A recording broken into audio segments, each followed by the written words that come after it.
이번 주 중에 병원 신방을 하게 되었는데, 병원에 입원해 계신 우리 집사님 네 분을 위로하기 위해서 병원 신방을 갔는데, 오히려 제가 더 큰 은혜와 도전을 받고 돌아왔습니다. 김영빈 집사님과 김선영 집사님께서 바쁜 일상을 뒤로 하시고 아침부터 저녁까지 말씀만 배우고 싶다고 그런 열망함을 가지고 예수전도단 DTS 훈련이 있는 스위스 캠프에 지원서를 내고 기다리고 계셨습니다. 입학 서류를 접수하고 접수됐다는 소식을 받고 한참이 됐는데 Admission Acceptance Letter를 받지 못하고 계속 연락이 오지 않는 거입니다. 그래서 기다리다가 콜로라도에도 캠프가 있기 때문에 콜로라도 캠프와 그리고 하와이 코나에도 지원해 놓고 기다리고 있는 바로 그때였습니다.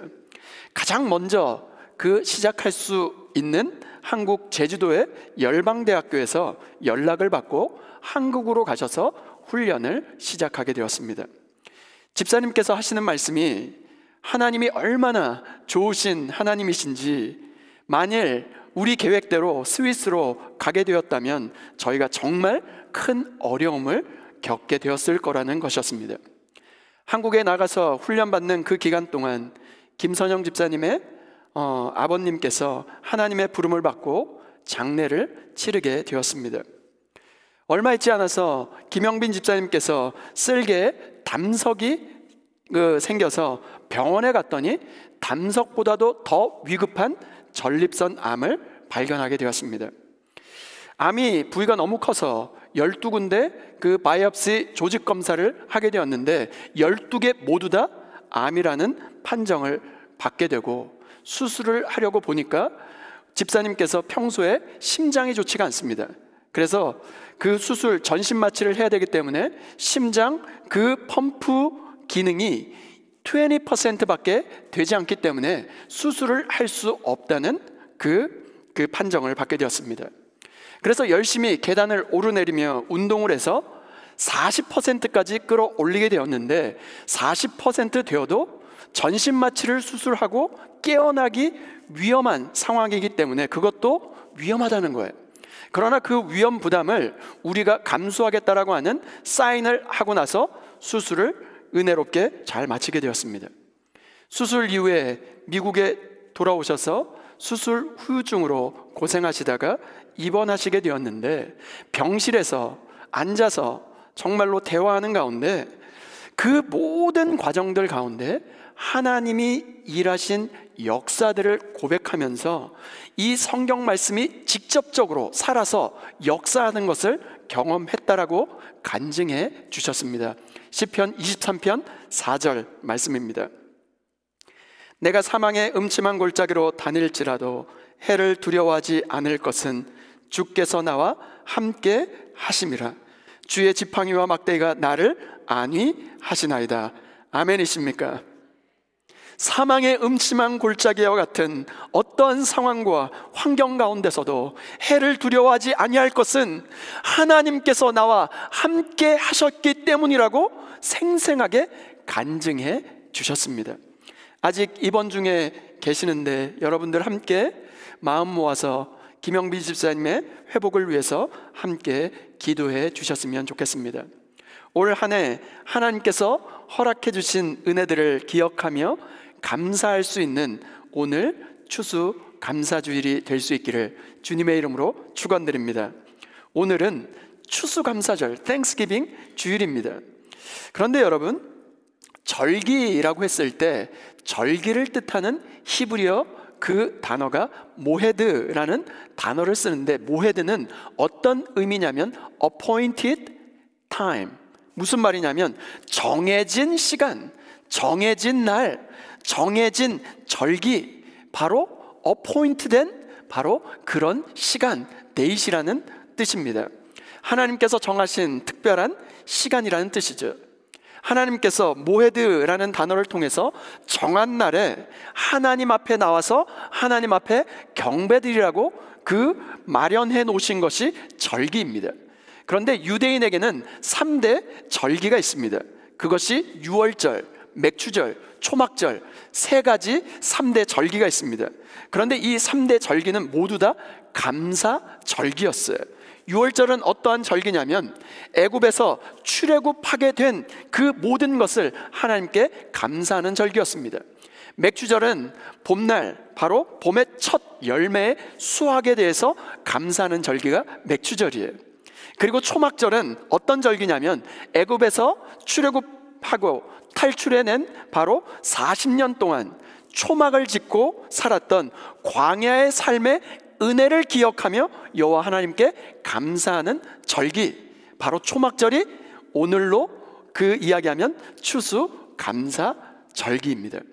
오늘 시편 111편 말씀을 통해서 이 감사절에 어떻게 우리가 하나님 여호와 하나님께 온전한 감사를 드릴 수 있을지 오늘 말씀을 통해서 살펴보고자 합니다. 그 첫 번째 교훈입니다. 하나님을 기억하라는 것입니다. 시편 111편 4절 말씀입니다. 그의 기적을 사람이 기억하게 하셨으니 여호와는 은혜로우시고 자비로우시도다.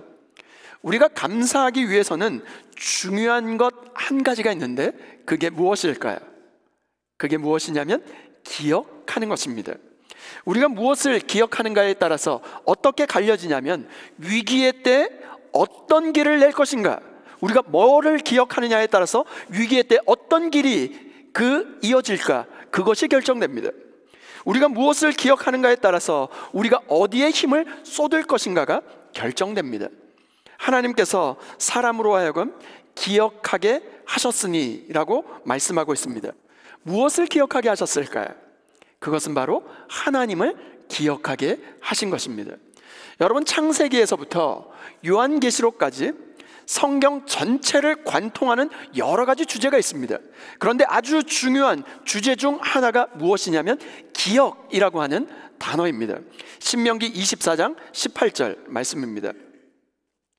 너는 애굽에서 종되었던 일과 내 하나님 여호와께서 너를 거기서 속량하신 것을 기억하라. 이러므로 내가 내게 이 일을 행하라 명령하노라.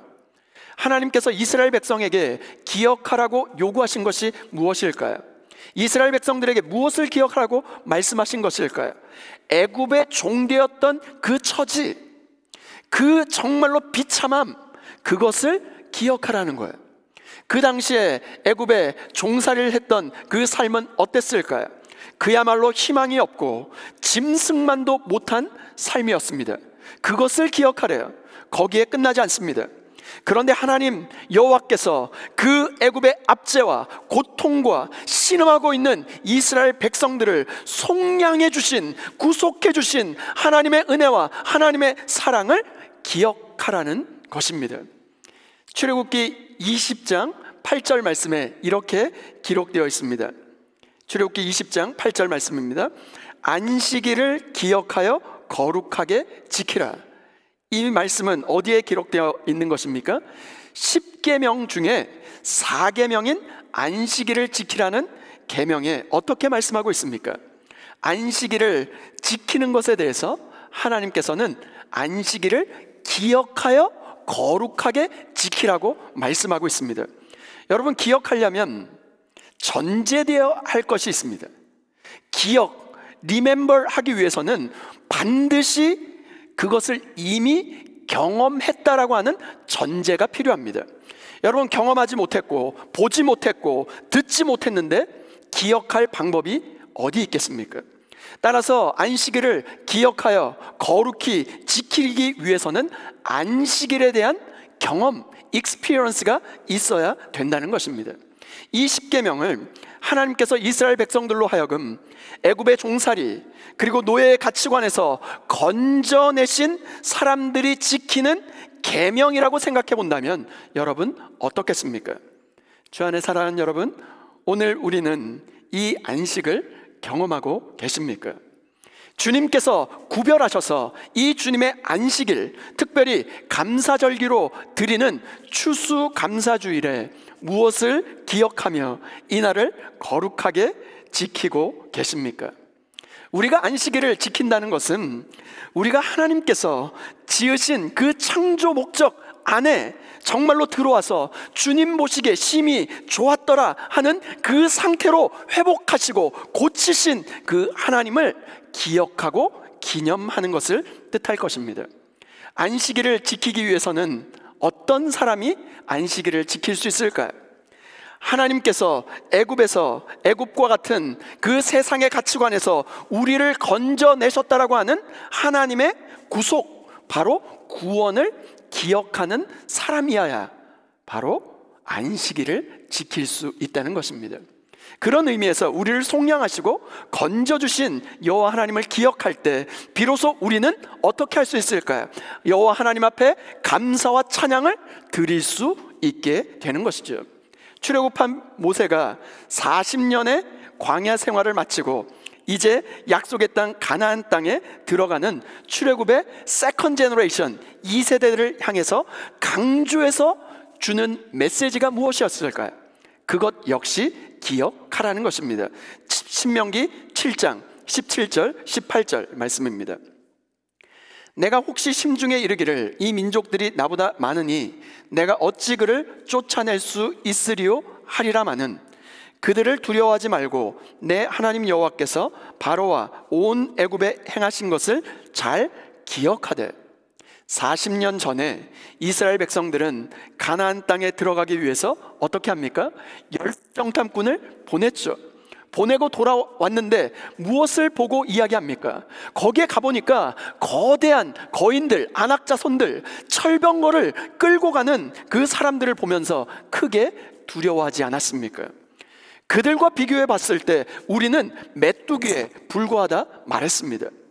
좌절하였고 낙심하였고 절망하였습니다.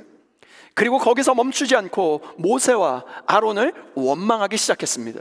거기서 멈추었으면 얼마나 좋았을까요? 거기서 더 나아가 자신들을 구원해 주신, 출애굽시켜 주신 바로 하나님을 원망하기 시작했습니다. 그리고 시간이 흘러 지금 광야 40년의 시간이 다 되어가고 있습니다.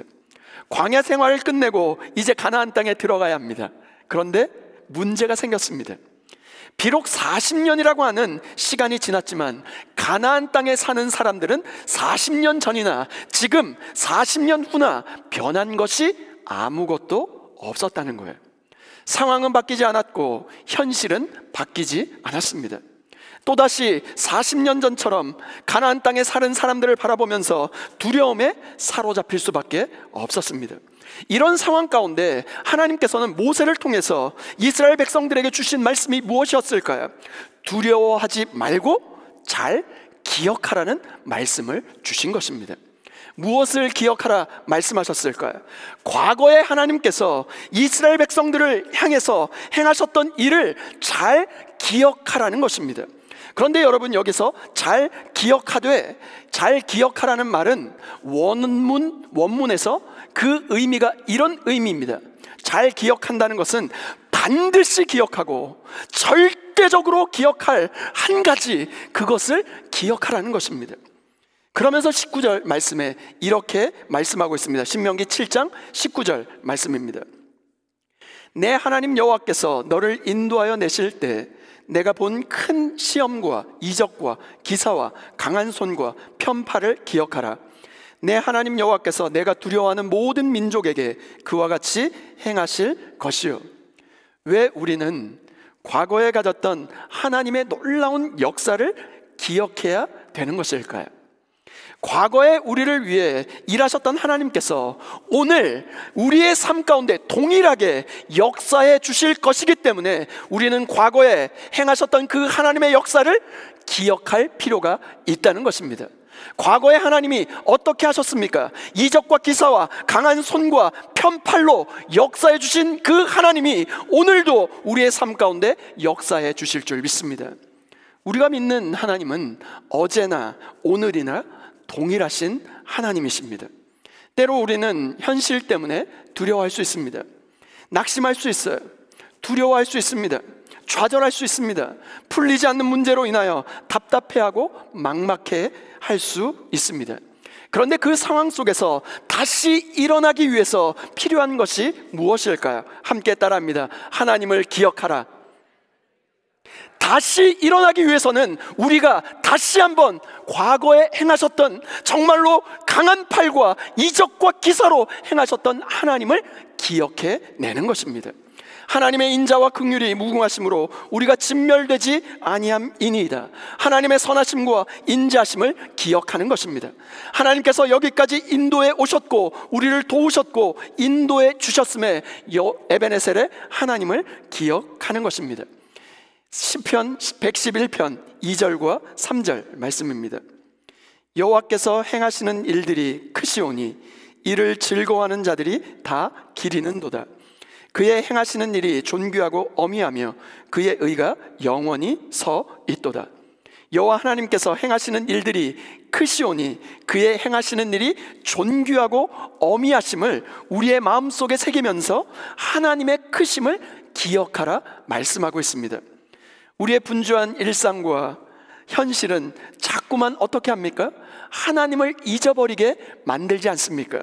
그러나 우리가 끊임없이 놓치지 말아야 할 것은 우리를 넘어지게 하고 우리를 두렵게 하는 세상과 삶의 불안한 현실 앞에서 철저하게 여호와 하나님을 기억하는 것입니다.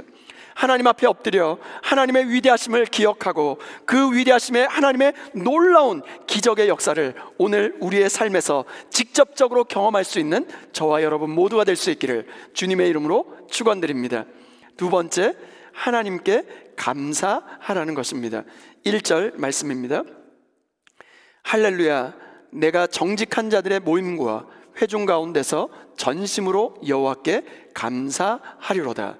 여기 할렐루야라고 되어 있는데요, 할렐루야의 의미는 할렐루, 찬양하라는 뜻입니다. 야는 야훼, 하나님의 줄임말. 그러면 무엇입니까? 할렐루야? 여호와를 찬양하라는 뜻입니다. 시편 저자는 여호와 하나님을 찬양하며 전심으로 감사하고 있습니다. 그런데 여호와 하나님께 감사하고 있는 그 장소, 어디에서 감사하라고 말씀하고 있습니까? 정직한 자들의 모임과 회중 가운데서 라고 되어 있습니다. 모인 사람들이 정직한 자들인데 시편 저자는 그들이 신실한 사람이고 하나님 말씀에 따라 살아가는 사람들을 가리키고 있습니다. 무슨 말일까요? 오늘로 따지면 예배 공동체, 믿음의 공동체를 가리키고 있는 것입니다. 즉 하나님을 믿는 우리는 하나님 앞에서 감사해야 한다는 것입니다. 어디서 감사하라는 것입니까?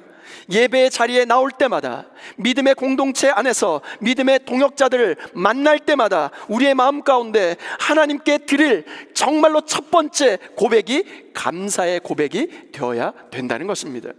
우리의 마음 가운데 하나님께 대한 감사의 마음을 채우지 않으면 우리의 마음 가운데, 우리의 생각 가운데 다른 것들이 들어오기 때문에 우리의 마음 가운데 정말로 가득 찬 하나님의 감사로 채워야 된다는 것입니다. 감사하다는 것은 던지다라고 하는 그 단어의 사역형입니다. 무슨 말입니까? 감사는 속으로 정말로 품고 있는 것이 생각이 감사가 아니라 겉으로 드러내야 된다는 것입니다. 마음에만 담아둔다고 그것이 감사가 아니라 겉으로 표현할 때 감사가 이루어진다는 것입니다. 주 안에 사랑하는 여러분, 오늘 우리의 감사의 대상은 무엇입니까? 어떤 일이 잘 되고 어떤 일이 바라던 대로 잘 이루어져서 감사하십니까? 이 세상의 감사는 취하는 만큼, 얻은 만큼, 내가 취하고 얻은 그만큼밖에 감사할 수 없어요. 그런데 세상의 그 어떤 것도 아닌 여호와 하나님을 감사의 대상으로 삼으시길 바랍니다. 그러면 어떤 일이 벌어질까요? 감사하신 여호와 하나님을 감사의 대상으로 삼을 때 무한대로 감사할 수 있게 되는 줄 믿습니다. 감사는 결단입니다. 믿음의 선택인 것이죠. 우리의 마음속에 감사로 가득 채울 수 있기를 소원합니다. 또한 이 감사의 제목을 함께 공동체와 나눌 수 있기를 소원합니다. 정말로 주보 안에 넣어드린 가정예배 예식서를 통해서 정말로 한 해 동안 허락하신 감사를 가정과 함께, 가족들과 함께 나누어 보시고 정말로 가족들과 함께 둘러앉아 감사를 나누고 선포할 수 있기를 간절히 소원합니다. 데살로니가전서 5장 16절부터 18절 말씀 우리 다 같이 한번 읽겠습니다. 시작. 항상 기뻐하라. 쉬지 말고 기도하라. 범사에 감사하라. 이것이 그리스도 예수 안에서 너희를 향하신 하나님의 뜻이니라. 아멘. 우리가 너무나 잘 아는 말씀인데요, 기뻐하라, 기도하라, 감사하라 앞에 각각 어떤 말씀이 기록되어 있습니까? 항상 기뻐하라, 쉬지 말고 기도하라, 범사에 감사하라. 이 말씀은 모두 다 명령형으로 기록되어 있습니다. 언제 감사하라고 말씀하고 계십니까? 범사에, 항상, all the time, 정말로 항상 감사하래요. 무엇 때문에 감사해야 하는 것입니까? 범사에, 모든 일에 있어서 하나님께 감사하래요. 항상 기뻐하라. 이게 무슨 말입니까? 우리가 어떤 어려운 일을 만나거나 고난을 겪고 있는데 어떻게 기뻐할 수 있습니까? 문제와 고난을, 환난을 기뻐하라는 것이 아닙니다. 문제와 고난 가운데서도 여전히 우리와 함께 하시는 여호와 하나님을 기뻐하라는 것이죠. 또한 쉬지 말고 기도하라는 것은 무슨 말입니까? 우리가 세상 앞에 무릎 꿇는 인생이 아니라 여호와 하나님 앞에 무릎 꿇어 쉬지 말고 기도하는 가운데, 그럴 때 어떤 일이 벌어질까요? 정말로 두 손 들고 주님 앞에 무릎 꿇고 주님께 항복하였을 때 우리 안에 깊은 감사가 터져 나올 수 있다는 것입니다. 그런데 이것이 누구를 향하신 뜻이라고 말씀하십니까? 그리스도 예수 안에서 너희를 향하신 하나님의 뜻이니라, 이렇게 말씀하고 있습니다. 여러분, 여기 뜻이라고 하는 그릭 헬라어 단어는 텔레마라고 하는 단어를 쓰고 있는데, 이 텔레마라고 하는 이 단어는 어디서 왔냐면 갈망하다, 기뻐하다 라는 그 단어에서 온 단어입니다. 즉 무슨 말입니까? 감사는 우리가 행복하기를 바라시는 하나님이 참으로 기뻐하시는 행위이고, 간절히 원하시는 것이, 하나님께서 우리에게 요구하시는 것이 바로 감사라는 것입니다. 이 감사는 누구의 명령입니까? 하나님의 명령입니다. 힘들고 어려운 상황 속에서 감사의 고백이 정말로 나올 수 없는 그런 상황 속에서도 더욱더 힘차게 감사를 선포해 보시길 바랍니다. 오늘 감사를 선택하면 내일 그 감사로 인하여 더 풍성한 그 감사거리를 주님께서 채워 주실 줄 믿습니다. 오늘 우리는 어떠한 두려움과 절망 가운데 사로잡혀 계십니까? 추수감사주일 이 아침에 주 여호와 하나님께 감사를 결단하고 감사를 선택하고 선포함으로 감사로 인한 하나님의 일하시는 놀라운 기적의 역사를 직접 체험할 수 있는 저와 여러분 모두가 될 수 있기를 주님의 이름으로 축원드립니다. 세 번째, 하나님을 찬양하라는 것입니다. 10절 말씀입니다. 여호와를 경외함이 지혜의 근본이라. 그의 계명을 지키는 자는 다 훌륭한 지각을 가진 자이니 여호와를 찬양함이 영원히 계속되리로다. 오늘 시편 111편은 어떻게 시작하고 있습니까? 할렐루야, 여호와를 찬양하라고 시작하고 있죠. 그런데 10절 마지막 부분에 와서 시작도 마침도 찬양으로 시작하고 찬양으로 끝마치고 있습니다. 우리가 주일학교 때 많이 불렀던 찬양 여러분 기억하십니까? 해 뜨는 데부터 해 지는 데까지 주 이름 찬양받으리. 여러분 기억하시죠? 이 찬양이 시편 113편 3절 말씀, 해 돋는 데에서부터 해 지는 데까지 여호와의 이름이 찬양을 받으시리로다, 이 말씀을 가지고 지어진 찬양입니다. 주 안에 사랑하는 여러분, 언제 어디서 하나님을 찬양해야 하는 것일까요? 해 뜨는 데부터 해 지는 데까지. 무슨 말입니까? 우리가 살아있는 동안 우리가 해야 할 일이 여호와 하나님께 찬양하고 찬송 드리는 일을 해야 한다는 것입니다. 하나님을 높이고 하나님을 찬양하고 하나님을 높이는 노래를 불러야 한다는 것이죠. 주 안에 사랑하는 여러분, 오늘 우리는 어떤 노래와 어떤 찬양을 주님 앞에 올려드리고 계십니까? 메마른 땅을 종일 걸어가도 나 피곤치 아니하며 저 위험한 곳 내가 이를 때면 큰 바위에 숨기시고 주 손으로 덮으시네. 아멘이십니까? 하나님의 손으로 우리를 보호하시고 우리를 덮어주시는 하나님의 은혜를 찬양하고 찬송하고 주님 앞에 두 손을 올려드리고 나아갈 때 주님께서 우리를 지키시고 덮어주시고 보호해 주실 줄 믿습니다. 하나님을 찬양하는 이 찬송은 장소와 환경에 매이는 것이 아닙니다. 사도 바울이 제2차 전도 여행 중에 빌립보 감옥에 갇히게 되었습니다. 점치는 귀신 들린 여인을 구해 주었다는 이유로 억울하게 매를 맞고 쇠사슬에 묶여 감옥에 갇히게 되었어요. 사도행전 16장 25절 말씀입니다. 한밤중에 바울과 실라가 기도하고 하나님을 찬송하며 죄수들이 듣더라. 바울은 어둡고 침침한 그 암울한 그 감옥 속에서 여호와 하나님을 전심으로 찬송하기 시작합니다. 그 찬송 소리를 옆에 있던 죄수들이 다 듣게 되었어요. 하나님을 전심으로 찬양하는 그때 어떤 일이 벌어졌을까요? 갑자기 큰 지진이 일어나 옥토가 문이 열리고 완전히 열리면서 모든 매었던 쇠사슬의 착고가 다 벗어지게 되었습니다.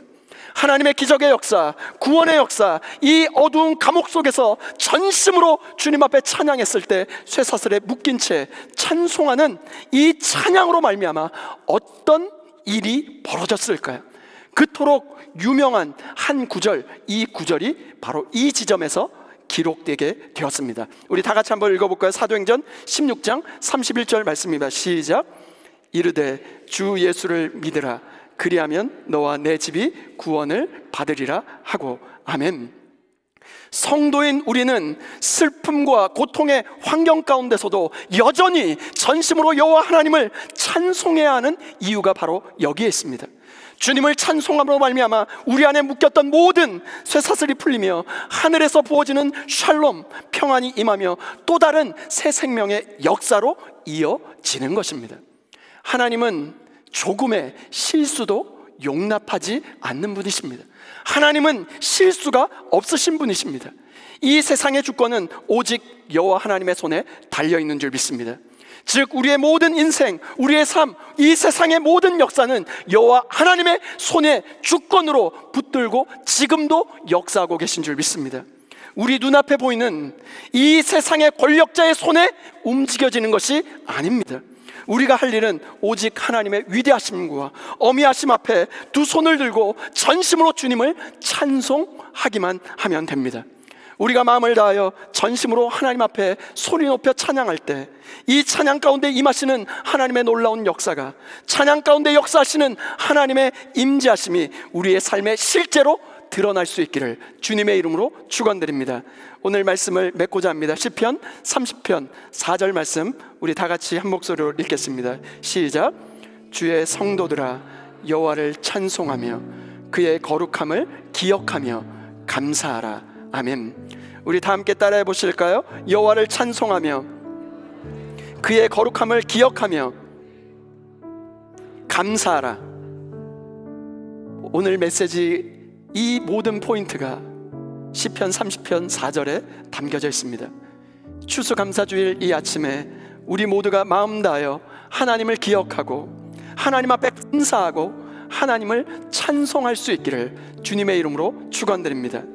2024년 한 해 힘들고 어려웠지만 지나고 보니까 이 모든 것이 하나님의 은혜였습니다. 아멘이십니까?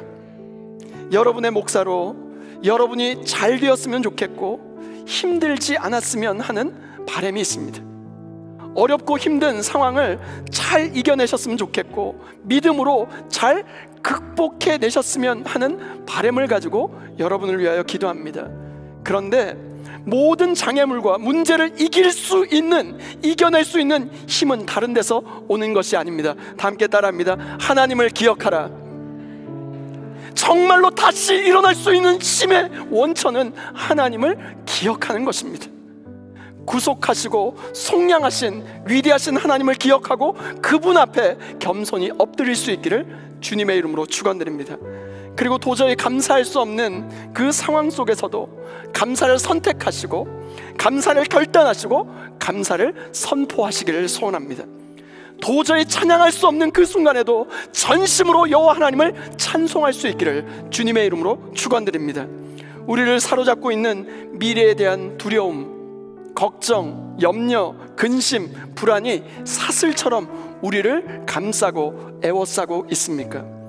그 불안한 마음, 두려움을 떠나가게 하는 여호와 하나님을 찬송하며 그의 거룩함을 기억하며 감사를 선포함으로 말미암아 큰 지진이 나고 옥문이 열리고 정말로 묶였던 사슬의 착고가 완전히 풀어지는 놀라운 생명의 역사, 구원의 역사가 우리의 삶과 가정에 온전히 부어지기를 주님의 이름으로 축원드립니다.